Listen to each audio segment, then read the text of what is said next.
Beberapa kali Presiden Prabowo menyinggung soal kinerja menteri kabinetnya. Apa makna pernyataan Presiden yang menyebut menteri yang kerja lambat? Kami bahas bersama pengamat Direktur Parameter Politik Indonesia Adi Prayitno dan Wakil Ketua Umum Partai Golkar Ahmad Doli Kurnia. Selamat petang semuanya. Selamat petang. Assalamualaikum warahmatullahi wabarakatuh. Waalaikumsalam warahmatullahi wabarakatuh. Mas Adi, oke, peringatan kan biasanya diawali dengan insiden dulu, ada pemicunya. Nah, kalau konteksnya di sini, Anda melihat ini ya peringatan biasa atau ada kejadian atau justru menteri yang jadi pemantiknya? Ya, saya kira ini semacam ultimatum politik yang diberikan oleh seorang presiden kepada para pembantunya untuk mampu bergerak cepat dan mengakselerasi semua keinginan-keinginan presiden, ya, terutama kebijakan-kebijakan yang populis. Oleh karena itu, bagi saya ketika presiden mengatakan yang tidak bisa bekerja dengan cepat akan ditinggalkan di tengah jalan, bagi saya ini semacam peringatan keras bahwa bukan tidak mungkin para pembantu, menteri, wakil menteri, dan kepala badan tidak bisa bekerja dengan cepat, tidak mampu mengakselerasi keinginan presiden, ya pastinya akan diganti. Saya kira bukan kali ini saja sebenarnya Prabowo itu memberikan peringatan keras kepada para pembantunya. Dalam peringatan Hari Lahir Pancasila, secara terang benderang Prabowo juga mengultimatum para pembantunya. Kalau mereka korup, mereka akan disingkirkan. Kalau mereka itu tidak bisa bekerja dengan baik, sebaiknya mundur. Belum dimundurkan. Artinya apa? Prabowo Subianto sebagai presiden tentu tidak mau buang-buang waktu hanya dengan menteri yang tidak bekerja secara maksimal. Artinya Mas Adi, ini adalah peringatan secara umum untuk semua menteri, bukan kepada menteri-menteri tertentu? Bagi saya ini adalah untuk menteri-menteri secara umum, karena bagi Prabowo masih cukup meyakini bahwa menterinya yang saat ini berada di kabinet merah putih masih bisa diharapkan untuk bisa meningkatkan kinerja mereka, ya. Tapi secara prinsip bukan tidak mungkin Prabowo itu akan memberikan evaluasi yang secara signifikan. Saya kira keluhan-keluhan terkait dengan menteri, wakil menteri yang dinilai kontroversial dan kebijakan-kebijakannya itu kontraproduktif menjadi sorotan publik, kan juga disampaikan oleh Ahmad Muzani, Sekjen Gerindra sekaligus Ketua MPR. Itu bagi saya bukan statement yang main-main. Oleh karena itu, kalau saya jadi menteri agak merinding mendengar pernyataan presiden, karena bukan tidak mungkin dalam hitungan waktu tertentu akan terjadi pergantian dan menteri-menteri yang underperform, tidak bekerja secara maksimal, ya mereka akan wassalam, akan ditinggalkan, akan diganti dan diresapel oleh yang lain. Oke, ini soal pergantian dulu. Nah, ini saya ke Bang Doli. Bang Doli, tapi sebagai partai dengan menteri yang paling banyak di kabinet, bagaimana Anda menerjemahkan peringatan presiden ini? Apakah Anda bisa menggarisbawahi, mengaitkan ini dengan kemungkinan adanya pergantian menteri? Iya, saya kira pertama saya setuju ya bahwa pernyataan ini adalah pernyataan yang sering disampaikan dan memang harus dilakukan terus-menerus oleh seorang presiden, ya. Apalagi kita sama-sama tahu Pak Prabowo punya target-target yang maju sekali gitu ya, programnya banyak sekali dan programnya masif gitu ya, yang sangat populis gitu. Sehingga memang harus visi itu, program yang sudah ditetapkan itu harus didukung oleh jajaran kabinet atau pembantu presiden yang betul-betul bisa memenuhi standar kerja yang ditetapkan oleh Pak Presiden itu untuk mencapai target-target yang sudah disampaikan.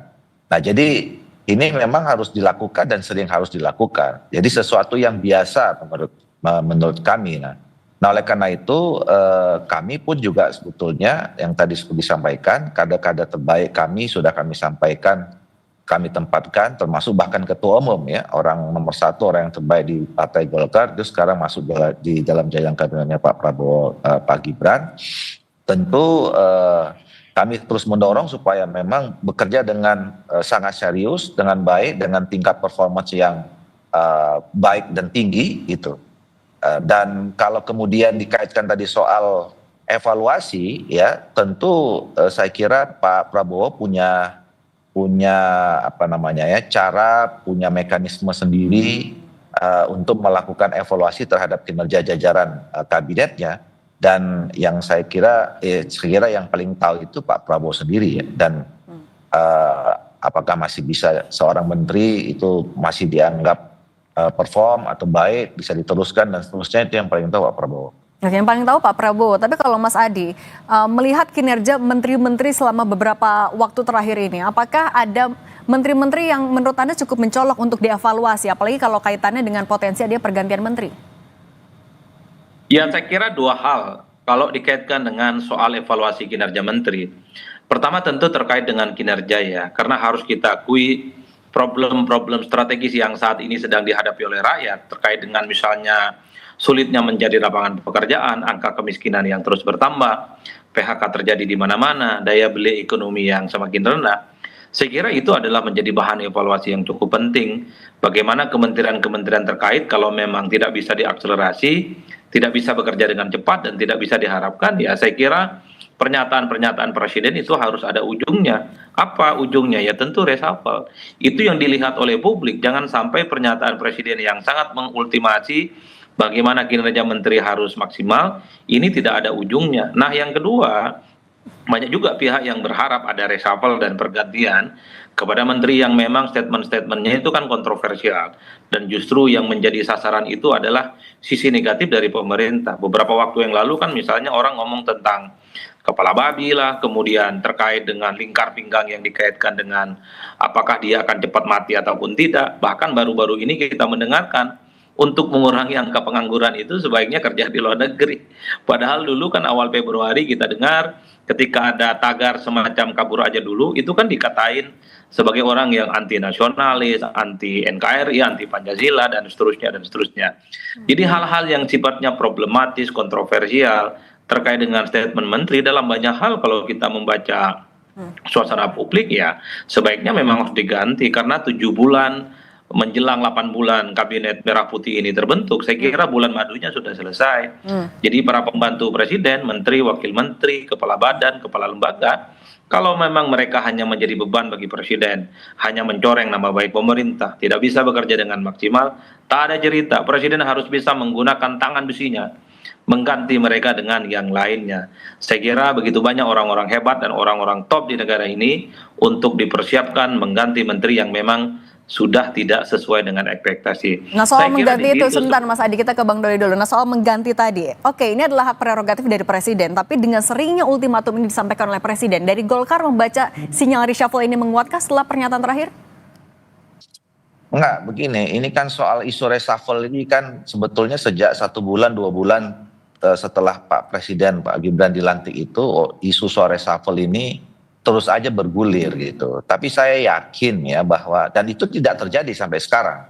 Nah, bahwa kemudian isu itu terus muncul, ya yang kita juga tidak tahu dari mana, itu juga tidak bisa dihempang ya. Tapi saya kira Pak Prabowo kan membaca semua situasi ini ya. Dan Pak Prabowo juga tadi saya katakan, pertama Pak Prabowo itu punya ekspektasi yang tinggi ya untuk bagaimana supaya bangsa kita, negara kita, masyarakat kita ini bisa bergerak lebih maju. Dan saya kira juga Pak Prabowo tahu masyarakat juga punya ekspektasi yang tinggi ketika kemarin misalnya Pak Prabowo dalam kampanyenya menyampaikan program-program yang sangat populis itu dan ditunggu oleh masyarakat kita. Nah itulah makanya kemudian situasi dengan tadi mengetahui ekspektasi yang tinggi itulah Pak Prabowo sering mengatakan bahwa ayo menteri-menteri ini harus lebih serius, lebih kerja keras ya gitu. Dan saya setuju, saya kira memang tadi pernyataan Pak Presiden ini juga harusnya mendorong menteri-menteri itu lebih fokus bekerja ya berdasarkan tupoksinya masing-masing ketimbang misalnya menyampaikan pernyataan-pernyataan yang mungkin bisa jadi kontraproduktif gitu. Nah oleh karena itu bagi kami buat Golkar kalau soal evaluasi, soal kemudian reshuffle, kami tahu persis bahwa negara kita ini diatur, ada regulasinya tentang itu, dan itu adalah hak prerogatifnya Pak Presiden, yaitu Pak Prabowo. Oke, tapi sejauh ini dari banyaknya ultimatum presiden, apa evaluasi yang sering disampaikan langsung oleh presiden ke menteri-menteri, terutama yang dari Golkar?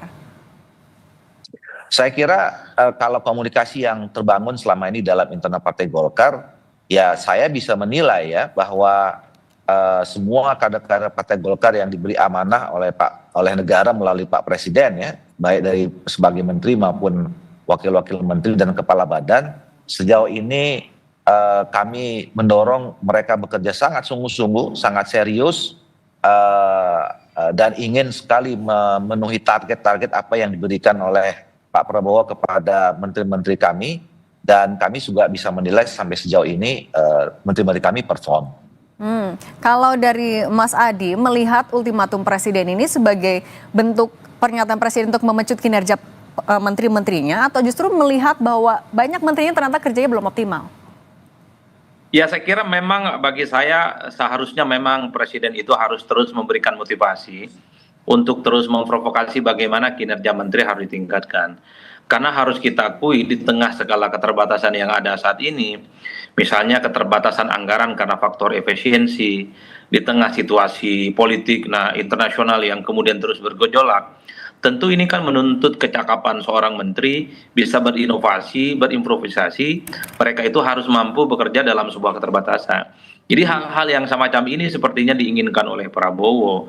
Oleh karena itu wajar kalau di setiap event-event penting Prabowo selalu mengingatkan bahwa kalau para pembantunya itu memang tidak siap, tidak sanggup, ya silahkan mundur sebelum dimundurkan. Dan bahkan Prabowo ya beberapa waktu yang lalu memang juga sempat menyatakan kalau memang tidak bisa bekerja cepat akan ditinggal di pinggir jalan. Sekalipun ini tidak ada kaitannya dengan reshuffle, tentu terkait dengan pernyataan Prabowo beberapa waktu yang lalu bahwa tidak akan ada reshuffle, dan Prabowo sangat percaya dengan kinerja menterinya. Tapi bagi saya reshuffle itu adalah sunnatullah, tinggal nunggu waktu, dan ini akan terjadi bagi siapapun. Nah, itu apa yang ditunggu artinya oleh Pak Prabowo sebenarnya dengan banyaknya tadi yang Anda sebutkan kontroversi di kabinetnya?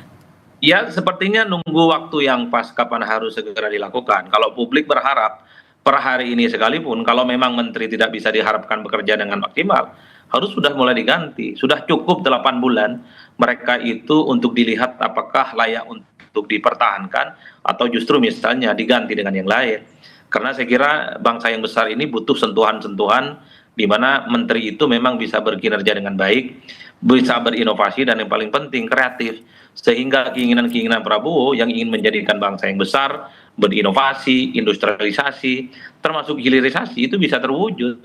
Inilah yang kita sebutkan bahwa harus ada ujungnya dari ultimatum ini semua. Kalau tidak ada ujungnya, ya ini hanya sebatas angin lalu, dan mungkin menteri akan menganggap ini semua hanya sebatas peringatan yang tidak akan ada ujung. Ujung dari itu semua tentu kalau kita berharap harus ada reshuffle. Oke. Harus ada reshuffle. Nah, tapi kalau Bang Doli, kalau Anda kan juga pasti ada penilaian internal sendiri Partai Golkar. Melihat menteri-menteri Anda yang bekerja selama berapa ya, 7-8 bulan ini, sudah 10/10 nilainya? Ya, seperti yang saya katakan tadi, bahwa kami menilai bahwa upaya, kemudian keseriusan, sungguh-sungguh bekerja itu sudah sangat luar biasa, dan kami lihat juga hasilnya cukup perform. Cuma begini, tadi soal apa yang ditunggu misalnya ya.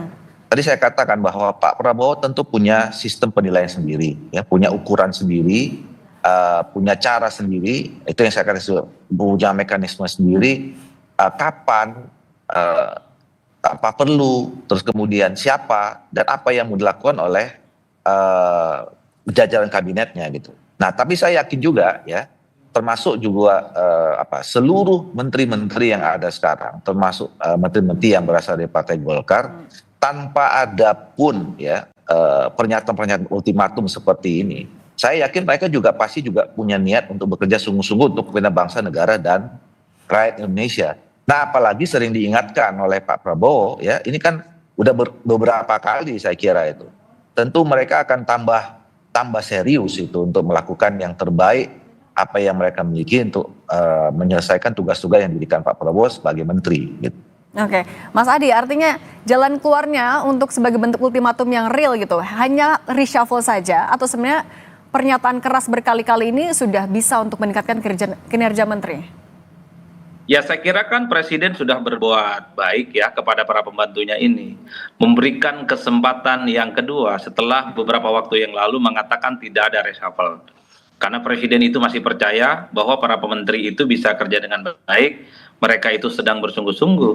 Tapi kalau terus-menerus misalnya tidak sesuai dengan ekspektasi, kebijakan-kebijakan populis yang tidak pro rakyat itu tidak bisa diselesaikan dengan baik, lalu apa ujungnya? Itulah yang kemudian diinginkan oleh publik, bahwa setelah ada kesempatan kedua, Presiden berbuat hati kepada para pembantunya, maka tak ada cerita selain pergantian, supaya di kemudian hari Pak Presiden itu tidak terus-menerus memberikan teguran-teguran keras, supaya Presiden itu tidak terus-menerus memberikan sindiran-sindiran keras kepada para pembantunya yang tidak bekerja akan ditinggalkan di jalan, kemudian kalau tidak sanggup diminta untuk mundur. Oleh karena itu, kan tentu tidak nyaman juga kita mendengar kalau setiap saat Presiden ini kan mengultimatum secara terbuka para pembantunya. Oleh karena itu ya reshuffle adalah sebuah keniscayaan. Apalagi bagi saya pernyataan Pak Ahmad Muzani, bagian dari penting kekuasaan hari ini, Sekjen Gerindra, beberapa waktu yang lalu mengatakan bahwa janganlah menteri itu jangan sampai menjadi beban kepada presiden. Itu bagi saya semacam curhat politik. Begitu banyak menteri-menteri yang dalam banyak hal kinerja dan manuver-manuvernya justru membuat presiden itu terbebani dengan kelakuan-kelakuan mereka. Oke, tanya Supaya Bang Doli tidak dulu terus kalau gitu. terbebani ya ganti. Oke, kalau Bang Doli artinya sepakat juga kalau ini harus diakhiri dengan reshuffle agar tidak hanya sebatas peringatan terus-menerus? Singkat saja boleh? Sepertinya pengennya jawabannya harus reshuffle. Jadi begini, ya reshuffle itu kan sesuatu tadi disebutkan oleh Bung Adi ya. Reshuffle itu keniscayaan dalam sebuah periode kepemimpinan kepresidenan kita ya, yang sistem presidensial. Dan hampir tidak pernah tidak terjadi ada reshuffle dalam satu periode, apalagi di era reformasi ini. Nah, tapi tentu kapan momentum yang tepat itu, yang paling tahu persis itu adalah Pak Prabowo. Kita kan nggak tahu, kemarin tiba-tiba ada di tengah-tengah beberapa bulan terakhir ini kan sudah ada menteri yang reshuffle juga gitu ya. Jadi yang kita tidak tahu tiba-tiba mungkin waktu itu ekspektasi masyarakat terhadap menteri A gitu.